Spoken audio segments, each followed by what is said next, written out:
Neural Anarchy, a critical synthesis of brain, self, and system introduction, deconstructing a polysemous concept.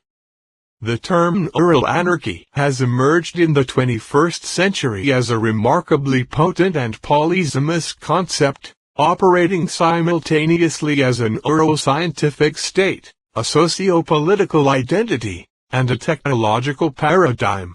Its significance lies not in a single, stable definition, but in its capacity to articulate a central tension of our time, the dynamic, often fraught, interplay between decentralized, emergent complexity and structured, hierarchical control. From the intricate firing patterns of the human brain to the defiant politics of neurodivergent communities and the utopian blueprints for artificial intelligence, neural anarchy serves as a conceptual nexus where biology, identity, and technology converge and collide. It forces a critical re-examination of the Enlightenment ideal of a singular, rational, and centrally governed self, society, and system, prompting an exploration of alternatives rooted in decentralization, chaos, and non-hierarchical organization. This report undertakes an exhaustive, interdisciplinary investigation into the multifaceted nature of neural anarchy, drawing upon a diverse body of research from neuroscience, psychology, political philosophy, disability studies, science and technology studies, streets, and cultural analysis. It aims to deconstruct the term's distinct meanings before synthesizing them into a cohesive analytical framework. The inquiry is structured into four main parts. Part 1, the anarchic brain, delves into the biological and cognitive underpinnings of the term, examining how the brain's own dynamics oscillate between pathological chaos and beneficial complexity. Part 2, the anarchic self, shifts the focus to the socio-political domain, analyzing the adoption of neuroanarchy as a political project and identity within the neurodiversity movement. Part 3, the anarchic machine, investigates the application of anarchy as both a design principle and a contested metaphor in the fields of artificial intelligence and posthumanist philosophy. Finally, Part IV, the anarchic imaginary, explores how these complex ideas are represented, tested, and contested within the cultural landscape of science fiction and art. The central thesis of this report is that neural anarchy, in all its manifestations, constitutes a profound challenge to traditional models of order that depend on centralized authority.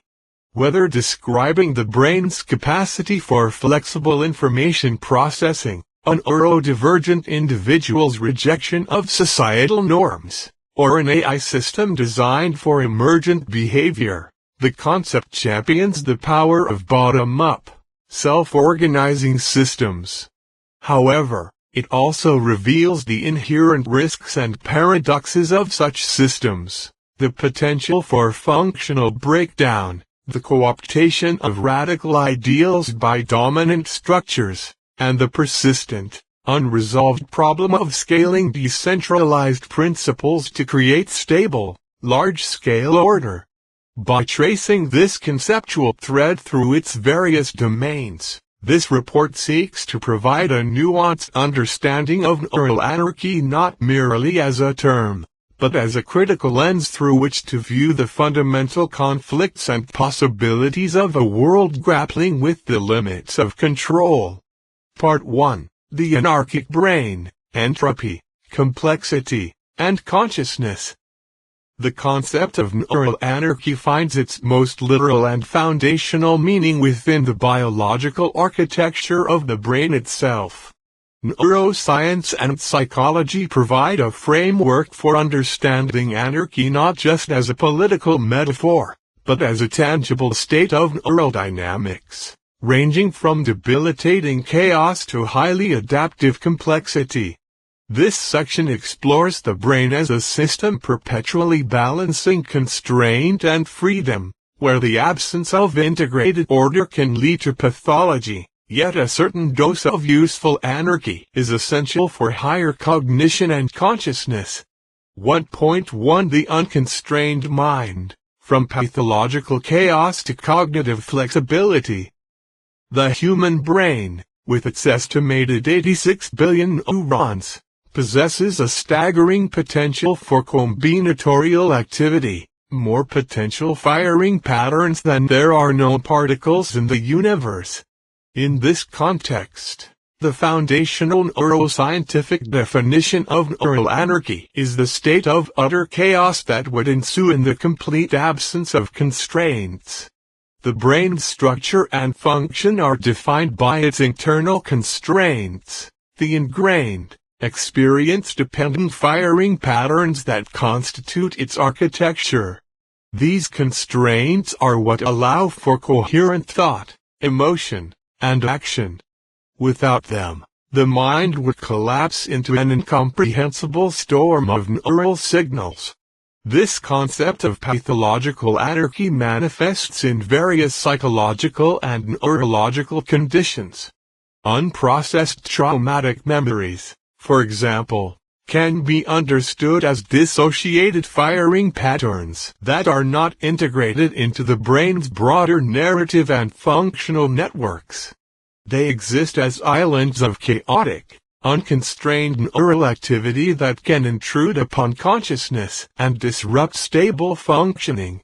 Similarly, attachment theory offers a window into how early environmental conditions shape these crucial neural constraints. In ambivalent attachment styles, for instance, one might observe a chaotic state where thoughts and feelings from past and present flow without regulation, and internal systems bleed into one another without sufficient organization. This lack of differentiation and integration represents a form of neural anarchy that undermines emotional stability and coherent relationships. At the other extreme, avoidant attachment can lead to an over-constrained system, where diminished linkage between the right and left hemispheres results in rigid, lifeless patterns of relating. However, this negative pole of chaos is balanced by a positive one. A growing body of research suggests that a degree of unpredictability and variability, a form of useful anarchy, is not only beneficial but essential for optimal brain function. This productive form of anarchy is captured by the concept of brain entropy, which describes the intense complexity and irregular variability in brain activity from moment to moment. High entropy, up to a point, signifies a greater capacity for information processing, standing in stark contrast to the low entropy states of orderliness and repetition seen in deep sleep or a coma.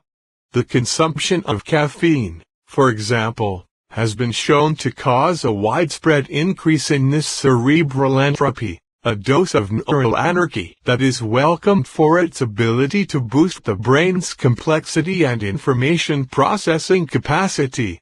The development of these constraints is not predetermined. The environment plays a crucial role in shaping the brain's trajectory toward either functional complexity or dissociative chaos. Empathic environments, which provide safety and contingent communication, are more likely to constrain the mind in the direction of increasing complexity and integration. In contrast, abusive or neglectful environments are more likely to foster the dissociated, chaotic firing patterns of trauma. This establishes a critical link between social conditions and the fundamental organization of the neural self, a theme that will be revisited throughout this report. The brain's development is a process where various circuits, influenced by both genetics and experience, first differentiate their functions and then link together to form a more integrated, complex system. Neural anarchy, therefore, can be understood as the failure of this integration process, leading to either rigid over-constraint or unregulated chaos. 1.2 The science of brain entropy, a measure of cognitive potential.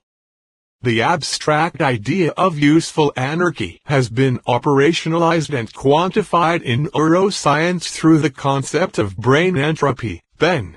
Defined as a measure of the irregularity, complexity, or unpredictability of neural signals, BEN provides a powerful tool for exploring the brain's dynamic capabilities.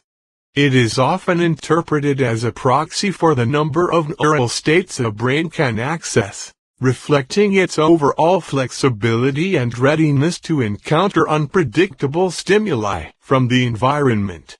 A brain with higher entropy is thought to possess a greater capacity for information processing and may be better able to model and predict the outcomes of a complex, chaotic world.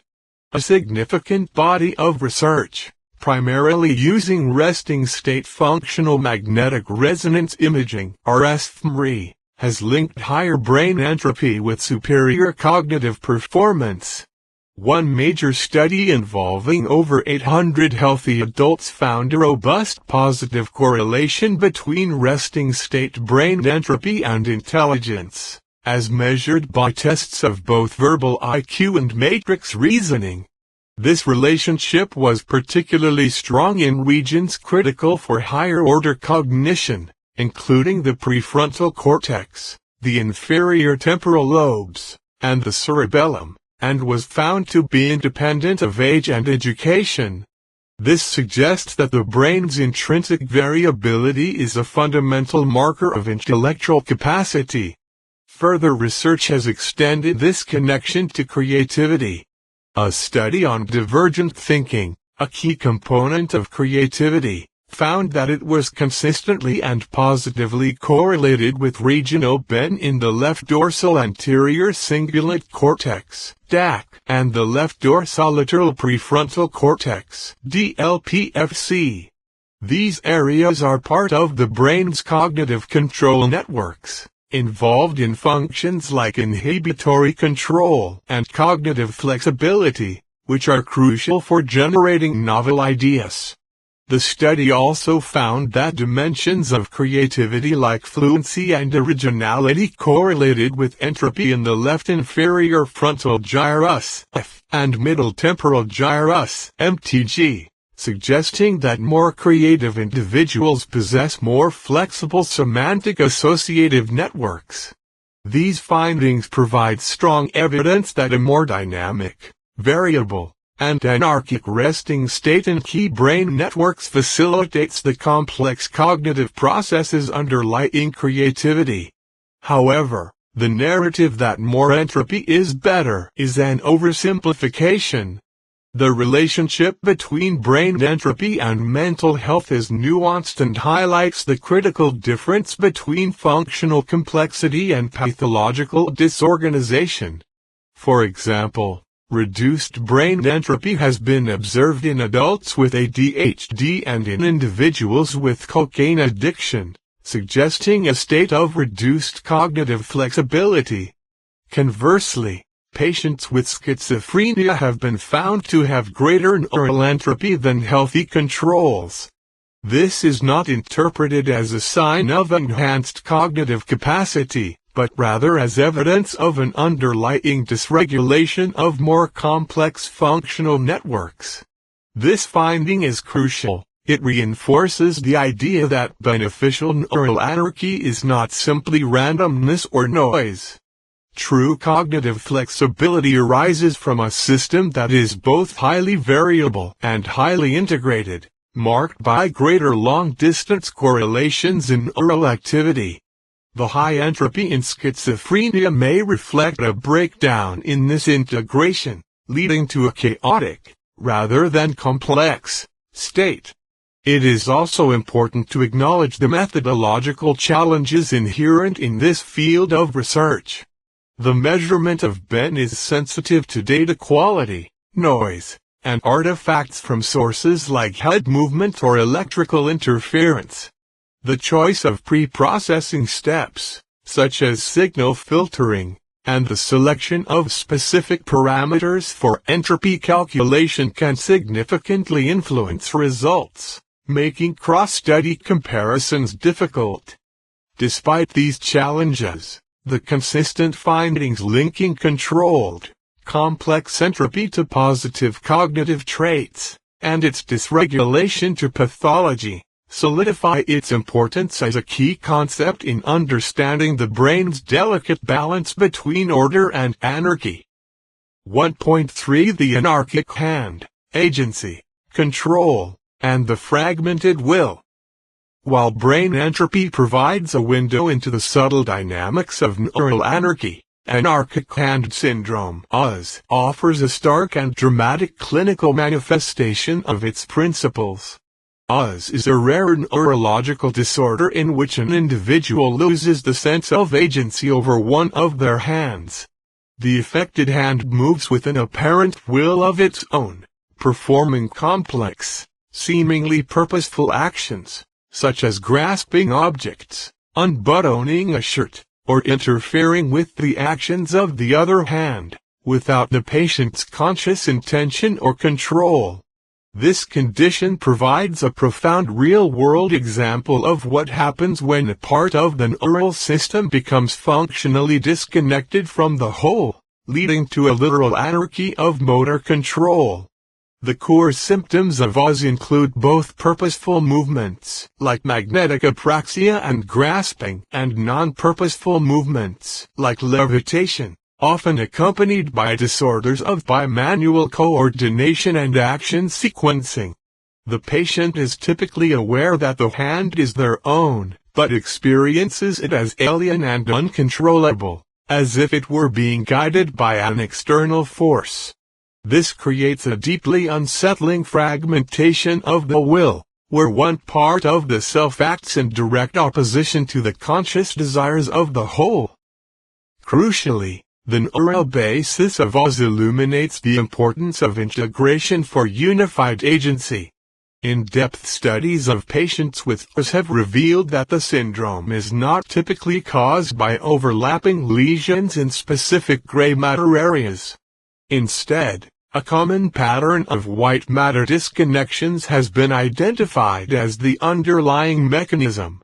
These disconnections sever critical communication pathways within the brain, most notably, interhemispheric disconnections via the corpus callosum, which links the left and right cerebral hemispheres. Long interhemispheric disconnections involving tracts like the superior longitudinal fasciculus (SLF) and inferior fronto-occipital fasciculus (IFOF), which connect different lobes within the same hemisphere. Disconnections of descendant tracts like the corticospinal tract, which carries motor commands from the brain to the body. The anarchic hand, therefore, is a hand that has been neurologically isolated. It is cut off from the integrated network that produces a unified sense of motor intention and awareness. This provides a powerful biological metaphor for political and social anarchy. Just as a lack of communication and integration between brain hemispheres can lead to two hands working at cross purposes, a lack of coordination and shared purpose in a social system can lead to chaotic and counterproductive outcomes. AS demonstrates that functional autonomy without integration does not lead to liberty, but to a breakdown of coherent action. The syndrome forces a fundamental questioning of the nature of the self, motor awareness, and the illusion of a single, unified command center governing our actions, paving the way for a deeper exploration of the brain as a decentralized system. 1.4 The decentralized self, consciousness as an emergent system. The phenomena of brain entropy and anarchic hand syndrome point toward a radical reconceptualization of the self, one that is increasingly supported by modern cognitive science and philosophy. The idea of the decentralized self, This model challenges the intuitive, top-down view of a unitary I residing in a specific brain region and acting as a central executive. Instead, it posits that the unified sense of agency and consciousness is an emergent property arising from the complex, bottom-up interactions of countless decentralized agents, neurons and neural networks, that cooperate and compete for the brain's limited resources. In this view, the brain is less like a corporation with a CEO and more like a teeming jungle, a dynamic ecosystem where order emerges from decentralized activity. This perspective helps resolve the apparent paradox of scientific self-understanding. To comprehend what it means to be a self is to recognize that each of us is emergent from networks of decentralized causes largely unrelated to our own goals. The intelligence of the octopus serves as a compelling biological analog. With a nervous system that is largely distributed throughout its arms, the octopus challenges our centralized, brain-centric model of cognition, forcing us to consider what it might be like to be a far more decentralized or distributed kind of intelligence. This model directly addresses the binding problem in neuroscience, how the brain, composed of billions of unconscious neurons processing information in different regions, generates a single, unified conscious experience at any given moment. The answer proposed by theories like self-organized criticality (SOC) is that consciousness emerges as a large-scale phenomenon from the brain's critical dynamics, much like a Gestalt whole is greater than the sum of its parts. Consciousness is not a static entity but a stream, a discrete chain of momentary states arising from the continuous, underlying dynamics of the brain. It is a property of a complex system operating at a critical point between order and chaos, a state that allows for both stability and flexibility. This decentralized view of consciousness aligns with philosophical frameworks like the standard theory of attention. This theory argues that conscious perception is not a passive reception of information but an achievement enacted by the subject through the allocation of attention. Crucially, this act of bringing about attention need not be a conscious one itself, so long as it is within the subject's control. This complicates the notion of a single, controlling self by suggesting that our very conscious experience is constructed by processes that may lie outside of our immediate awareness. The brain contains both conscious and unconscious agendas, and our unified will is the result of their complex, and sometimes conflicting, interplay. The implications of this neurological reality are profound. If the brain is inherently anarchic, a decentralized system where order is emergent rather than imposed, then this provides a powerful biological basis for the political and technological concepts of anarchy explored later in this report. The brain's own perpetual negotiation between pathological chaos, disconnection, as in us, and beneficial complexity, integrated variability, as in high-brained entropy, serves as a microcosm for the challenges and promises of any decentralized system.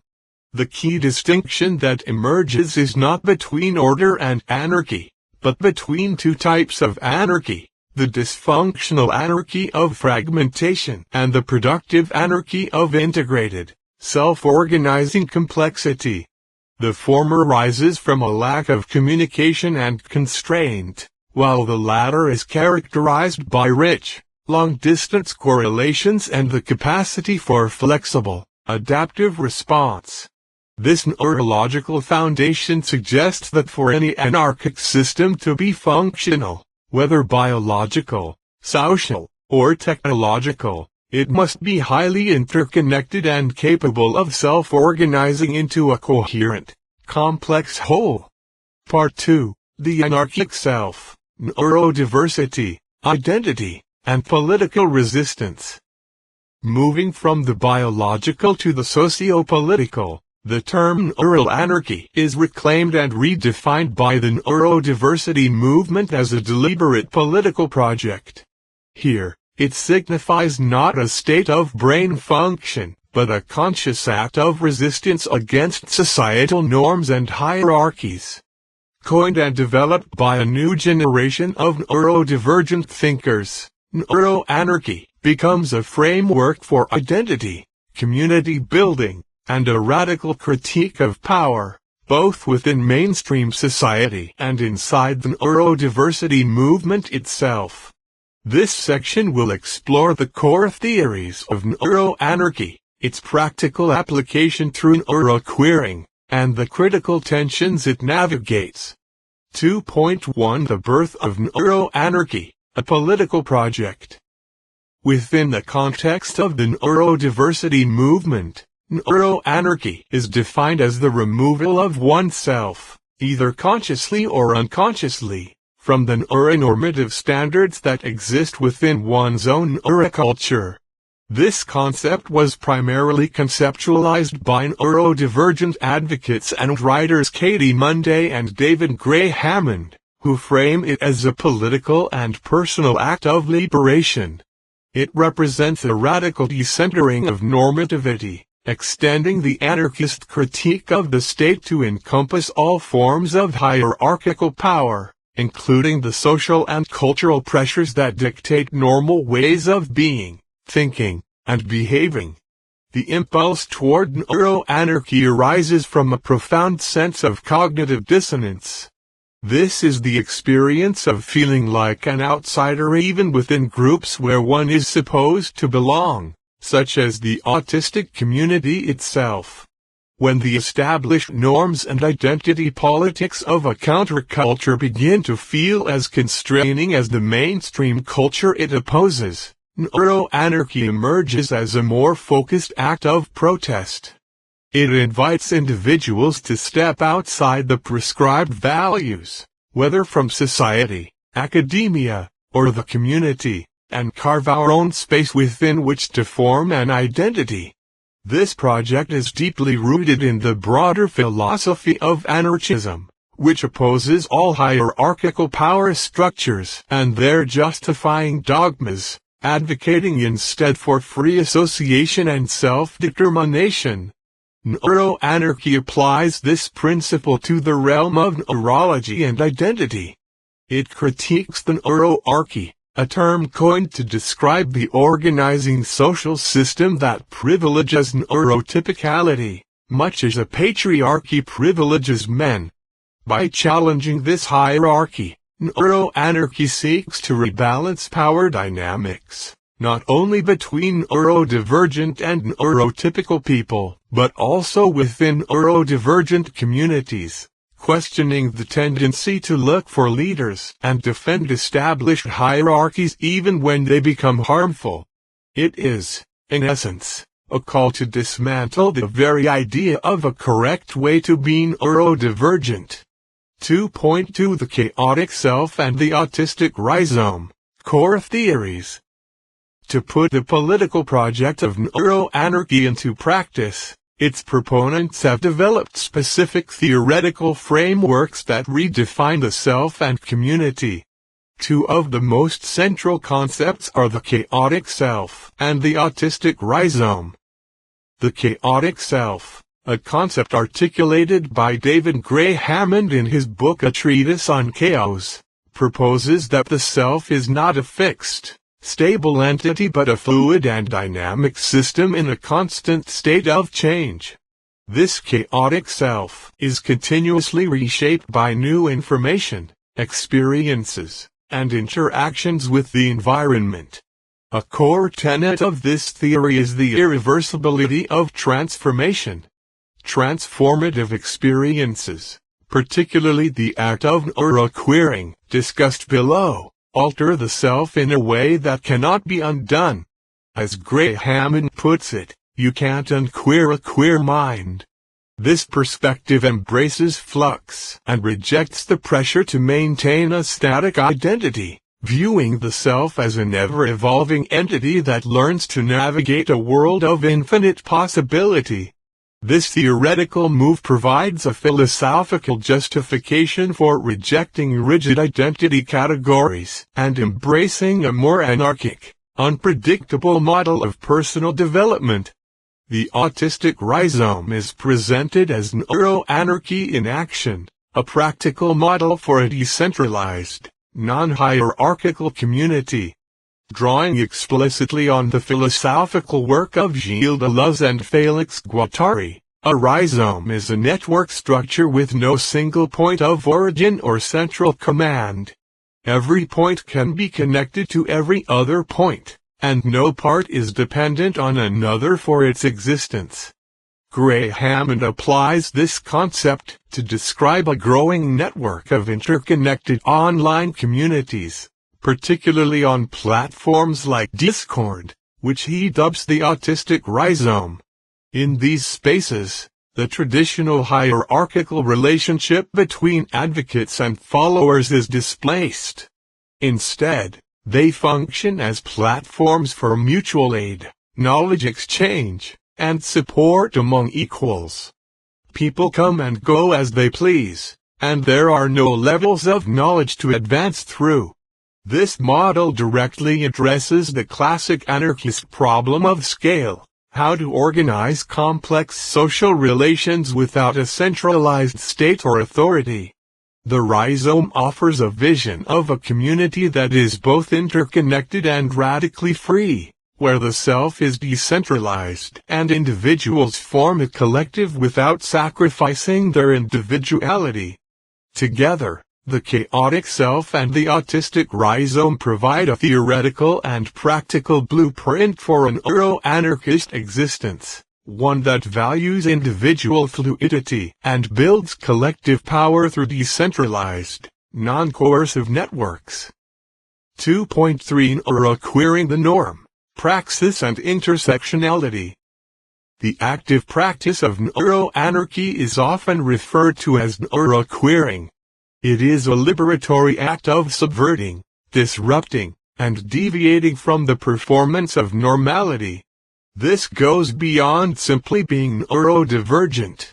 It is the intentional queering of one's own neurocognitive processes and social expressions to challenge and dismantle normative expectations. Neuroqueering is thus deeply intersectional, drawing from both queer theory and the neurodiversity paradigm to critique the co-constructed nature of neuronormativity and cis-heteronormativity. Neuroqueer theory recognizes that the societal pressure to conform to a normal mind is analogous to the pressure to conform to heteronormative standards of gender and sexuality. The act of masking, where an autistic person attempts to hide their traits to appear neurotypical, is seen as parallel to how a queer person might police their own mannerisms to avoid homophobic judgment. Neuroqueering, therefore, is the conscious rejection of this pressure. It is an act of protest that allows an individual to move fluidly across cultural identities, internalizing concepts that are relevant to their chaotic self, while discarding those that are constraining. A related concept, developed by Katie Monday, is autistic shielding. Shielding is distinct from masking. Whereas masking is an attempt to hide one's autistic traits, shielding is the conscious and proud projection of them. It is described as being aggressively autistic, waving one's freak flag high for all to see as a protective measure against the microaggressions and patronizing attitudes of an neuronormative world. This practice is explicitly linked to neuroanarchy. It is embracing neuroanarchy, being who you are, doing what you do and bollocks if others don't like it. By embracing these practices, neuroanarchists aim to deconstruct the very idea of a normal human and explore the infinite diversity of the species. This process is not without pain. As David Gray Hammond notes, dismantling deeply held beliefs about oneself and the world requires embracing existential discomfort as part of the process of growth. Ultimately, neuroqueering is a tool for building a community based not on conformity to a pre-existing ideal, but on the shared subjective experiences of its members, allowing the community to evolve alongside the fluid, chaotic selves that comprise it. 2.4 Critiques and Internal Tensions of Neuroanarchy. Despite its liberatory aims, the philosophy and practice of neuroanarchy are not without significant challenges, critiques, and internal tensions. These problems reflect both classic dilemmas within anarchist thought and specific issues arising from the complexities of the neurodiversity movement. First, neuroanarchy confronts the perennial anarchist problem of scale. Historically, a primary criticism of anarchism is its failure to provide a convincing theory for how a decentralized, non-hierarchical organization can be scaled up to efficiently manage large, complex systems like infrastructure, supply chains, or healthcare. While the autistic rhizome is proposed as a model for decentralized community, critics would question its ability to handle the logistical challenges of a modern society, which often require a level of coordination and optimization that may be difficult to achieve through purely voluntary, non-hierarchical association. The retreat to small, local communities, a tendency within some anarchist circles, is seen by others as an abdication of the goal of liberating all of humanity. Second, the movement faces charges of exclusion and elitism.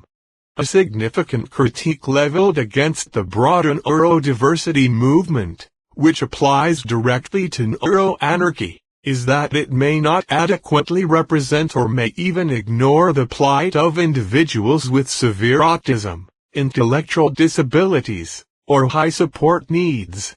The emphasis on self-advocacy, complex theoretical discourse, neuroqueering, rhizome, and online community building inherently privileges those with the verbal, cognitive, and executive function skills to participate.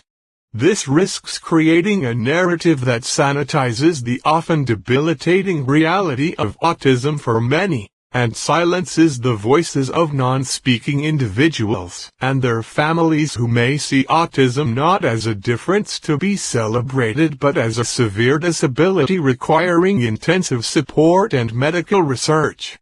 Third, there is an inherent paradox in which a movement dedicated to anarchy can generate its own new dogmas and exclusionary norms. The neurodiversity movement, in its effort to establish a new paradigm, has developed strong community norms regarding language. For example, rejecting person-first language like person with autism, the rejection of cures, and what constitutes an authentic autistic experience. While these norms can be empowering, they can also become rigid and be used to police the boundaries of the community, labeling those who disagree as having internalized ableism. This can lead to acrimonious infighting and the marginalization of dissenting voices, creating a new form of hierarchy that neuroanarchy is theoretically supposed to oppose. Finally, the movement navigates a complex and often contentious relationship with psychiatry. The anarchist critique of psychiatry as a tool of social control and oppression is a powerful one, particularly concerning involuntary commitment and forced medication. However, this stance exists in tension with the lived reality of many neurodivergent individuals who rely on psychiatric medication and therapies to manage conditions like anxiety, depression, or ADHD, which frequently co-occur with autism. An absolutist anti-psychiatry position risks alienating those who find value and relief in medical treatment, highlighting the difficulty of applying a broad political critique to the diverse and personal needs of individuals within the community. These critiques do not invalidate the neuro-anarchist project, but they highlight the profound difficulties in translating a radical philosophy of decentralization and anti-normativity into a functional and truly inclusive social and political practice. Table 1. A lexicon of neuro-anarchist thought. Pipe term, pipe definition, pipe key proponents, thinkers, pipe core concepts and context, pipe dash dash dash pipe dash dash dash pipe dash dash dash pipe dash dash dash pipe. Pipe neuro-anarchy, pipe the conscious or unconscious removal of oneself from the neuronormative standards of one's neuroculture. A radical decentering of normativity and hierarchy. Pipe Katie Monday, David Gray Hammond. Pipe rooted in anarchist political philosophy, it is an act of protest against the neuroarchy, the system privileging neurotypicality, and arises from cognitive dissonance within one's own community. Pipe the chaotic self. Pipe a concept of the self as a fluid, dynamic, and ever-changing entity, constantly reshaped by experience and interaction with the environment. Pipe David Gray Hammond. Pipe posits that transformative experiences, neuroqueering, are irreversible, leading the self to behave as a chaotic system. Rejects fixed identities in favor of perpetual becoming. Pipe the autistic rhizome. Pipe a model for a decentralized, non-hierarchical community network with no single point of origin, where knowledge and support are exchanged among equals. Pipe David Gray Hammond. Adapting Deleuze and Guattari. Pipe presented as neuro-anarchy in action. It is a practical attempt to solve the anarchist problem of scale by creating interconnected, leaderless communities, often online. Pipe neuroqueering. Pipe the practice of subverting, disrupting, and deviating from the performance of neuronormativity and other societal norms, for example, heteronormativity. Pipe Nick Walker, David Gray Hammond, Katie Monday. Pipe the active praxis of neuroanarchy. An intersectional concept blending queer theory and the neurodiversity paradigm to challenge all forms of normative pressure and embrace a fluid identity. Pipe neuronormativity. Pipe the set of societal norms, standards, and expectations that privilege neurotypical ways of thinking, behaving, and communicating, framing them as the default normal. Pipe Nick Walker. Pipe the primary target of critique for the neurodiversity movement and neuroanarchy. It is the underlying system that pathologizes neurodivergence. Pipe neuroarchy. Pipe a term for the organizing social system that privileges neurotypicality and enforces neuronormativity, analogous to how patriarchy privileges men. Pipe Ray Dulski. As cited in academic reviews, pipe a specific term used within neuroqueer theory to name the hierarchical power structure that neuroanarchy seeks to dismantle. Pipe autistic shielding. Pipe a conscious and proud projection of one's autistic traits as a protective act against an neuronormative world. Pipe Katie Monday. Pipe contrasted with masking, hiding traits. Shielding is an embrace of neuroanarchy, a way of being aggressively autistic without shame as a form of self-preservation and pride. Pipe Part 3. The Anarchic Machine, Technology, AI, and Posthuman Futures. The concept of neuroanarchy extends beyond biology and politics into the realm of technology, where it functions as both a utopian blueprint and a source of profound anxiety. In this domain, anarchy is invoked to describe decentralized systems, the design philosophy of artificial intelligence, and the potential dissolution of the human self in a posthuman future. This section examines Alan and Shapiro's technological anarchism, analyzes the dual potential of AI to either liberate or control, and connects these technological visions to the broader philosophical currents of posthumanism and cyberfeminism. 3.1 Technological Anarchism, a Utopian Blueprint. A distinct and highly developed vision of a technologically mediated anarchy is articulated in the work of cultural theorist Alan and Shapiro, under the banner of technological anarchism. Shapiro proposes an optimistic, normative framework for a near-future society that leverages technology to achieve a state of post-scarcity and post-capitalism. This vision is not a rejection of existing systems, but a radical restructuring of them.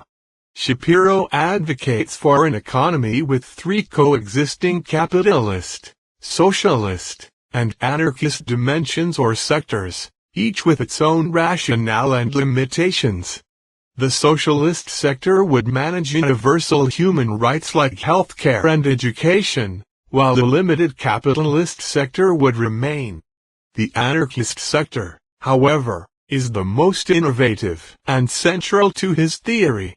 The core tenets of technological anarchism are built on a specific relationship with technology. Historically, it connects with mid-20th century Marxist and anarchist thinkers like Herbert Marcuse and Murray Bookchin, who saw the potential for human liberation through the intelligent deployment of technology in a post-scarcity economy. Shapiro updates this vision for the digital age, arguing that advanced technologies like AI, blockchain, and the Internet of Things can realize these utopian goals. A key concept is the programming of moral algorithms into autonomous, self-owning technological entities. Shapiro argues that because humans in the current era are selfish, narcissistic, corrupt, and power-hungry, social and economic logistics must be coded into non-human systems to ensure fairness and efficiency. This posthuman intelligence, embodied in decentralized networks, is seen as the way to overcome the endless debate between capitalism and socialism, and to address critical challenges like climate change through self-regulating, non-profit-oriented applications. However, Shapiro's philosophy is not without its critics and inherent tensions.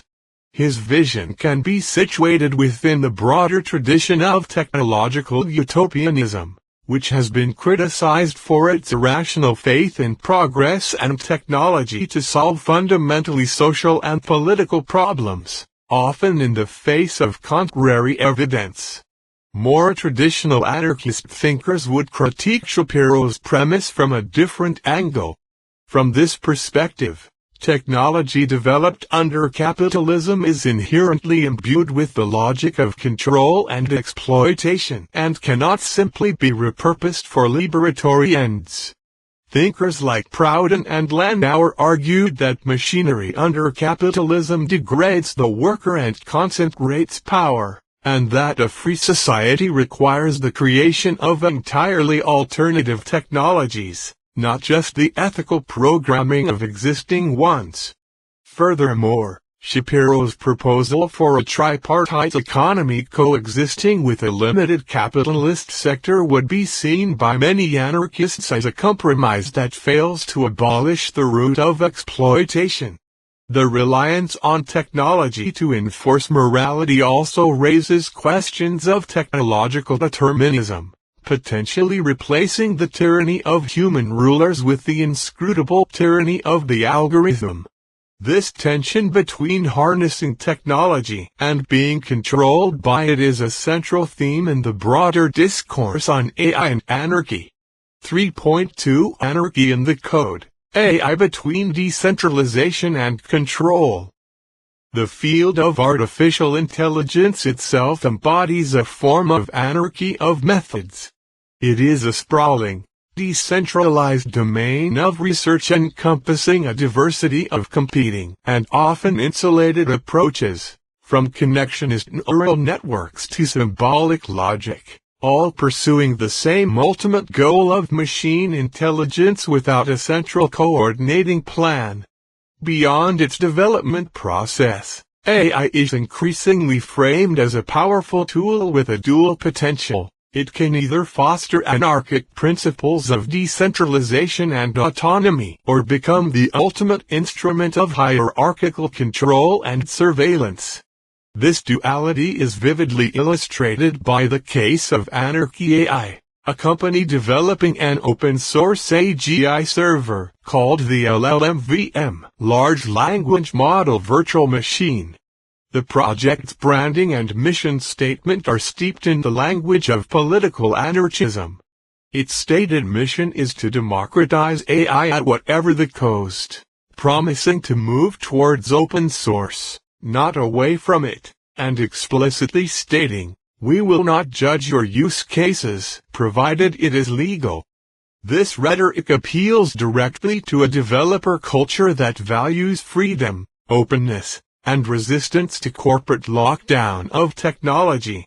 However, this radical branding exists in direct tension with the organization's structure. Anarchy AI is a venture-backed company with a CEO, and its business model involves providing managed model hosting and training infrastructure for both developers and enterprises. This presents a stark contradiction. The language of anarchy is being mobilized to build a for-profit, centralized service. This case study exemplifies a broader trend, where the radical appeal of decentralization is co-opted for commercial purposes, highlighting that the term itself has become an ideological battleground. This tension is at the heart of the anarchist debate on AI. On one hand, some see AI as the modern realization of Peter Kropotkin's hope that technology could liberate humanity from toil, automating labor, and enabling a post-scarcity society. In this view, AI is a tool, like a sword or a gun, that can be wielded by the people for liberatory ends.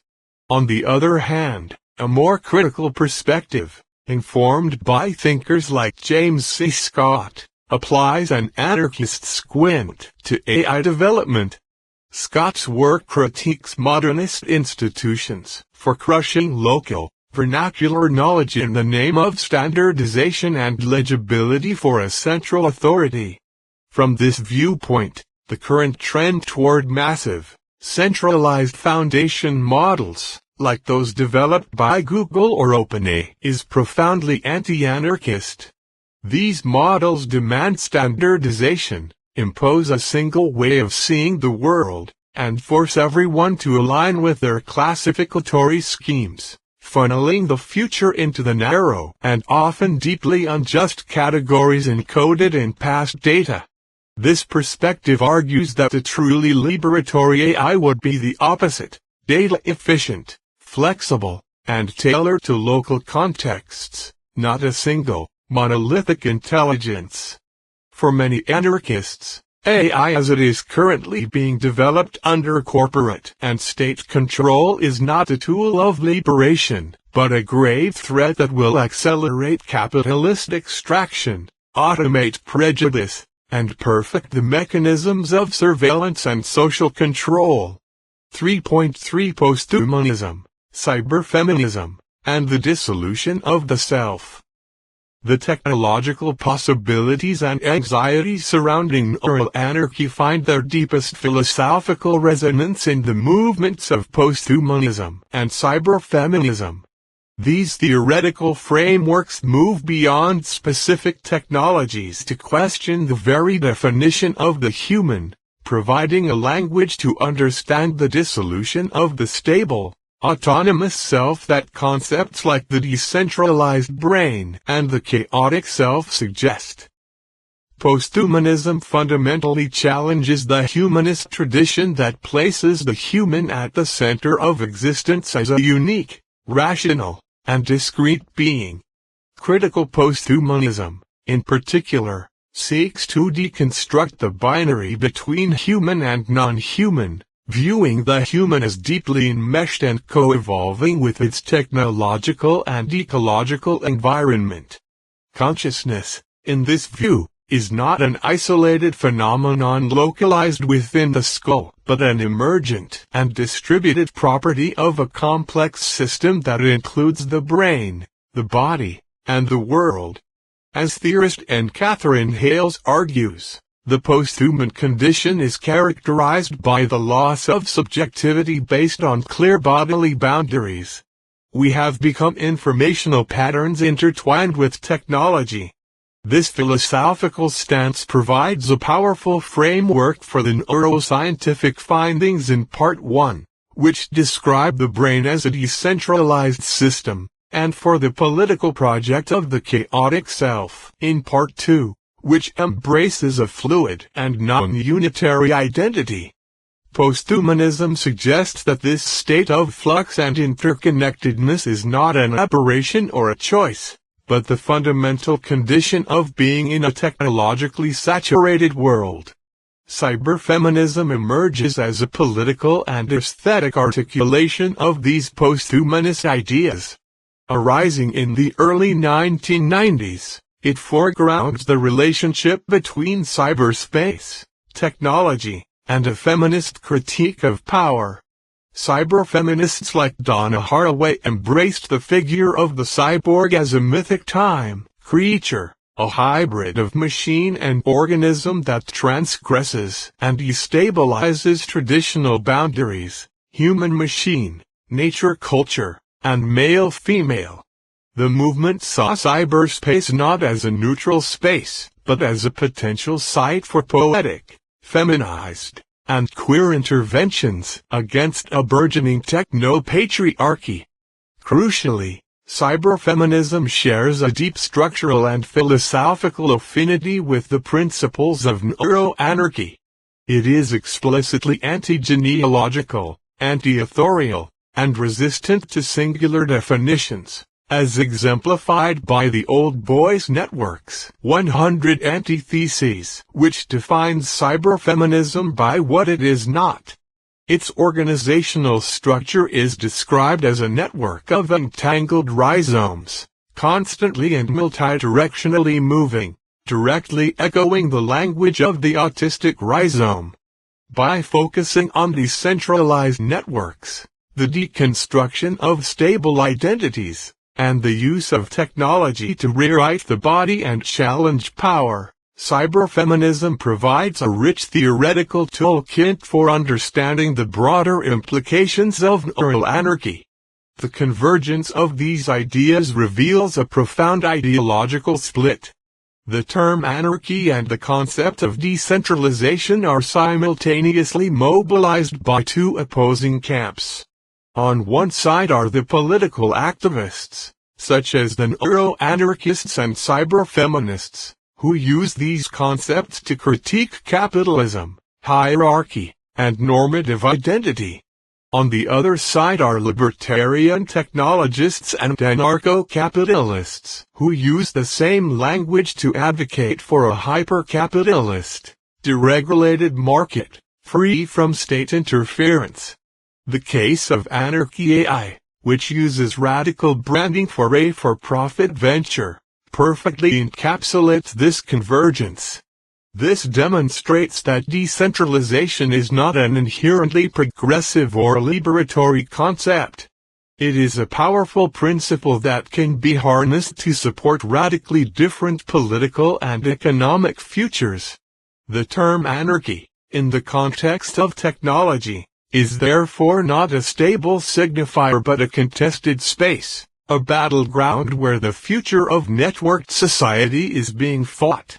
The neurological and political concepts of a decentralized, fluid self find their ultimate philosophical expression in posthumanism, suggesting that the condition of neuroanarchy, the blurring of boundaries, the distribution of consciousness, the instability of the self, is not limited to a specific neurotype or political choice, but is becoming a generalized condition of existence in our technological world. Part IV, the Anarchic Imaginary, cultural representations and speculative futures. The complex and often abstract concepts of neural anarchy, from decentralized consciousness to the dissolution of the self, find their most vivid expression and exploration in the cultural domain, particularly within science fiction and art. This anarchic imaginary functions as a crucial laboratory where the social, political, and existential consequences of these ideas can be simulated, interrogated, and felt. This section analyzes how the trope of the group mind in science fiction serves as a narrative exploration of collective consciousness, and how the cyberpunk genre provides the dominant aesthetic and vocabulary for a world defined by the fusion of mind and machine. 4.1 The group mind in science fiction, utopia or dystopia? The science fiction trope of the group mind, or hive mind, serves as a powerful narrative device for exploring the promises and perils of decentralized, collective consciousness. It imagines a state in which multiple individual minds are linked into a single, overarching intelligence.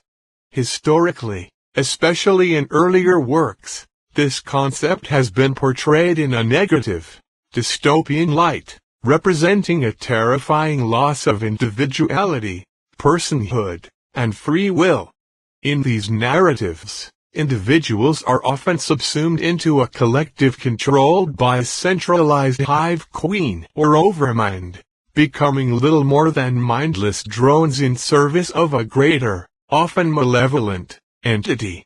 This reflects a deep-seated cultural anxiety about collectivism and the suppression of the individual, a theme often used to critique totalitarian ideologies. However, more nuanced and complex portrayals have emerged that treat the group mind as a neutral or even positive phenomenon, exploring different models of its organization. These narratives provide speculative answers to the fundamental questions of neural anarchy. Two case studies are particularly illustrative: Werner Wittgenstein's and Arthur C. Clarke's Overmind. Case study: Werner Wittgenstein's. In his novel A Fire Upon the Deep, Winch presents a compelling model of a truly decentralized group mind.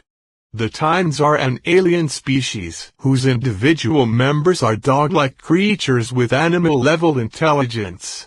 Sapience and personality do not reside in the individuals, but emerge from the interaction of a pack of 4 or more members who communicate via high-frequency sound. The pack functions as a single person, but there is no central controller.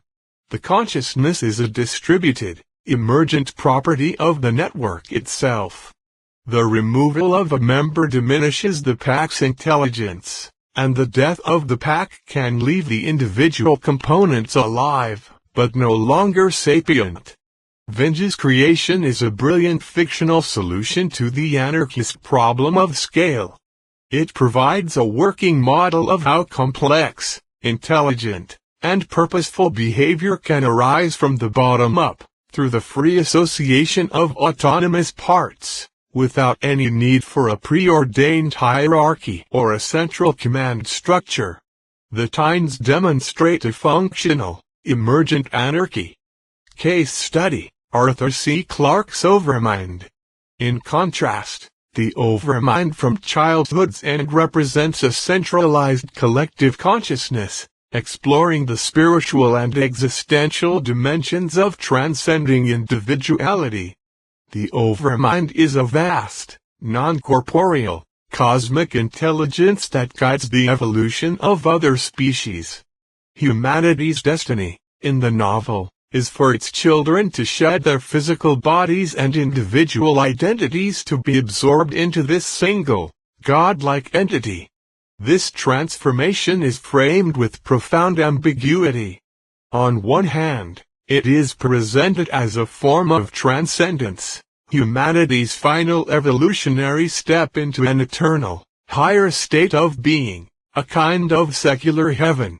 On the other hand, It represents the complete annihilation of the human race as we know it, a racial Armageddon where individuality is sacrificed for an unknowable collective purpose.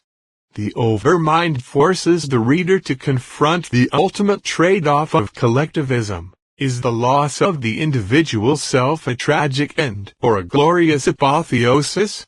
Unlike the decentralized times, the overmind is a top-down force, a final destination that consumes rather than emerges from its constituent parts. These literary explorations are not mere entertainment. They function as philosophical thought experiments. They test the viability and desirability of different forms of collective existence, giving narrative form to the abstract tensions between the individual and the group, decentralization and centralization, freedom and absorption. They are laboratories where the consequences of neural anarchy are played out on a galactic scale, shaping our cultural understanding and ethical intuitions about these profound possibilities long before they become technological realities. 4.2 The Cyberpunk Aesthetic, Body, Mind, and Metal. If the group Mind Trop explores the philosophical structure of neural anarchy, the cyberpunk genre provides its dominant aesthetic and narrative vocabulary. Emerging in the 1980s with seminal works like William Gibson's Neuromancer, cyberpunk focuses on a combination of low-life and high-tech, juxtaposing futuristic technological achievements with societal collapse and decay. It is the definitive literature of the blurred boundary between human and machine, and its core tropes are direct explorations of a technologically induced neural anarchy. Central to cyberpunk is the theme of body invasion and mind invasion. The genre is saturated with technologies that physically and conceptually break down the integrity of the self. Neural implants and brain-computer interfaces, BSIS, characters routinely jack in to cyberspace, a consensual hallucination experienced as a direct neural reality. This direct connection between the brain and external computer systems is the ultimate expression of neural anarchy, introducing non-biological signals and alien architectures directly into the seat of consciousness. Cyberware and prosthetics. The human body is endlessly modified, augmented, and replaced. Characters like Molly Millions in Neuromancer have prosthetic limbs that make them assassins, while others have synthetic eyes that can record and analyze data. This raises the classic cyberpunk question: how many parts of a person can you replace before they cease to be human? Commodification of consciousness. In the world of cyberpunk, the mind itself becomes a programmable and corruptible substrate. Consciousness can be stored on a chip, altered carbon, memories can be wiped and implanted, dollhouse, and individuals can be turned into meat puppets, prostitutes whose senses and identities are blocked while their bodies are used by others. This reflects the ultimate anxiety of neural anarchy. The loss of control and ownership over one's own mind in a world where it has become just another piece of hackable hardware. This technological fragmentation of the self is visually represented in the cyberpunk aesthetic. It is an aesthetic of chaos, decay, and hybridity. This is seen in the punk rock imagery of an neural anarchy sticker on a chaotic server, a visual metaphor for the disarray of thoughts. It is also present in the more formal world of Biort, where artists like Amy Garrell and Anna Dumitru use biological materials, AI, and neural networks to create sculptures and installations that explore the merging of the body with technology, questioning what it means to be human in a biotech era. This aesthetic, whether in a novel, a film, or a gallery, provides the tangible, sensory expression of the post-human condition, making the abstract ideas of a decentralized, fragmented, and technologically enmeshed self visible and immediate. Cyberpunk, in essence, is the art of neural anarchy. Conclusion, synthesis and avenues for future inquiry.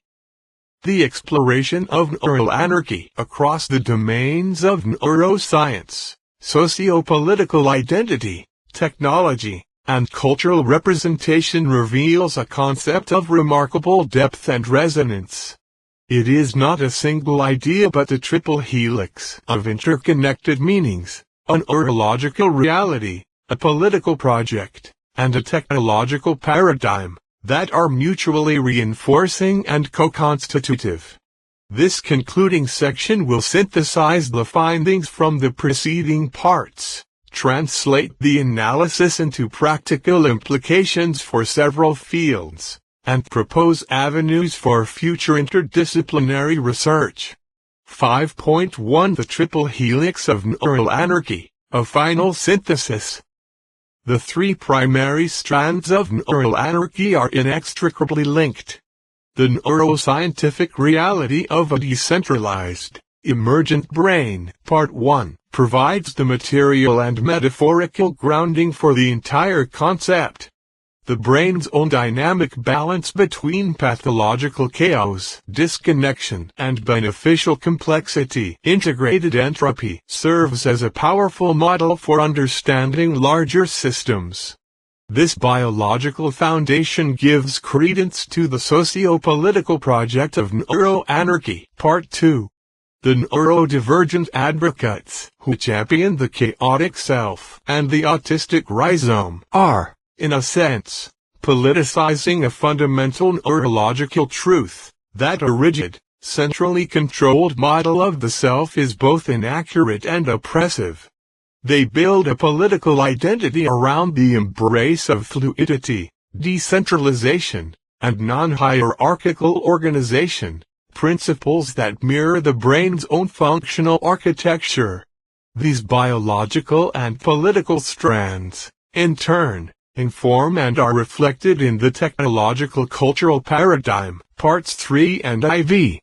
The design of decentralized AI systems and the utopian visions of technological anarchism are attempts to build machines and societies that mimic the perceived efficiency and resilience of natural, self-organizing systems. Simultaneously, the cultural imaginary of science fiction and cyberpunk explores the profound anxieties and exhilarating possibilities of a future where the boundaries of the self are technologically dissolved. The neuroscientific fact of a decentralized brain makes the political claim for a decentralized identity more plausible, and together they create the cultural conditions for imagining and building decentralized technologies. Each strand legitimizes and complicates the others, weaving a complex tapestry of meaning that captures a core tension of modern thought, the struggle between top-down control and bottom-up emergence. 5.2 From Metaphor to Praxis, Implications and Recommendations. The theoretical analysis of neural anarchy has significant practical implications for a range of fields. Moving from abstract concept to concrete application, the following recommendations can be made. For mental health and psychology, the framework of neural anarchy suggests a shift in how certain conditions are understood. Rather than viewing trauma solely through a lens of disorder, it could be reframed as a state of neural disintegration, where dissociated firing patterns represent a pathological form of anarchy. Consequently, therapeutic interventions should prioritize the re-establishment of complex, flexible, and integrated neural connections, moving the brain from a state of chaos to one of beneficial entropy. This supports approaches like interpersonal neurobiology that focus on integration as the basis of well-being. For disability rights and social policy, The principles of neuroanarchy advocate for moving beyond a model of simple accommodation for neurodivergent individuals. A neuroqueer approach would call for the active dismantling of neuronormative structures in education, workplaces, and public life. This means questioning and redesigning systems that are implicitly built for a single, normal cognitive style, and instead creating environments that are fundamentally flexible and allow for a diversity of being and interacting, reflecting the non-hierarchical ideals of the autistic rhizome. Asterisk for AI ethics and governance. The report highlights the urgent need for a critical evaluation of decentralization as a technological buzzword. Policymakers and ethicists must demand clear distinctions between technologies that genuinely empower communities through distributed control and those that use the language of anarchy to pursue market deregulation and evade accountability. The goal should be to foster the development of AI systems that mimic beneficial brain entropy, systems that are flexible, adaptive, and robust, while implementing strong safeguards against the pathological chaos of unreliable, biased, or uncontrollable AI. 5.3 Avenues for future research. The multifaceted nature of neuroanarchy opens up numerous avenues for future interdisciplinary inquiry. This report concludes by posing several high-level questions to guide subsequent scholarship. Modeling anarchic systems. Can the mathematical principles of beneficial brain entropy, which combine high variability with long-distance correlation, be formally modeled and applied to design more resilient, adaptive, and equitable social or technological networks? This would involve a collaboration between network science, computational neuroscience, and sociology to translate a biological principle into a social or engineering one. The politics of the rhizome. How can the neuroanarchist movement, and other decentralized political movements, build effective and scalable coalitions without succumbing to the classic problem of scale or inadvertently creating new, informal, and exclusionary hierarchies?